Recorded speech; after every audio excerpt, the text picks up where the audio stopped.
अक्षय तृतीया 2 दिवसाने आली, तर म्हटलं घागर घेऊया. मग घागरसोबत म्हटलं मग आंबे वगैरे पण घेऊन येऊया, कारण की मग नंतर वेळ भेटणार नाही. आणि मला मेन मुद्दा म्हणजे मला शेवया करायला जायचं होतं. तर शेवयाचं मस्त आम्ही गहू धुवून वगैरे ठेवलेले बांधून रात्रभर, आणि मग त्यानंतर मी थोडं सुकवले. मग त्यानंतर मी शेवया करायला घेऊन गेली. तर इथे मी जिथे राहते तिथे नाही करत, तर मला थोडं लांब जावं लागतं, 6 ते 7 किलोमीटर. मग तिथूनच मग मी आंबे वगैरे पण घेतले आणि ते घागर पण घेतली. तर घरातून निघल्या लगेच आमचा कबीरला लगेच भूक लागते. तर मग काय दुकान बघितली, तर लगेच मम्मीकडे पैसे, मम्मी मला पैसे दे खाऊ घ्यायला. तर मग मस्त त्याला खाऊ घ्यायला मी पैसे दिले.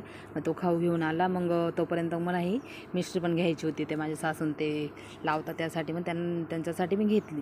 त्यानंतर मी आंबे पण घेतले, घागर घेतली गेली होती माझी. मग म्हटलं आंबे पण बघूया. आंबे काही चांगले नव्हते, पण मग आता काही घ्यावेच लागणार. आणि वाटत होते ते आता काय माहीत, घरी जाऊन मग कापून बघावे लागतील की कसे बा. मग त्यानंतर मग थोडासा मसाला घ्यायचा होता. मग कबीर म्हणे, मम्मी म्हणे मला पाणीपुरी खायची, तर त्याच्यासाठी मी शेवपुरी घेतली 1 प्लेट. मग त्याने शेवपुरी खाल्ली मस्त.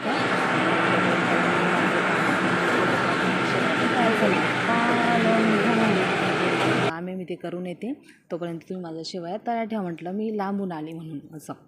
तर ते बोलले ओके ठीक आहे चालेल. मग त्यांनी मस्त शेवया माझ्या तयार करून ठेवल्या. 1.5 पायलीचा केल्या होत्या मी, म्हणजे 10 किलोच्या. तर छान आल्या. कबीर आहे देख.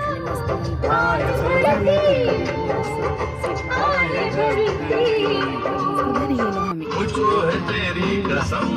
ओपा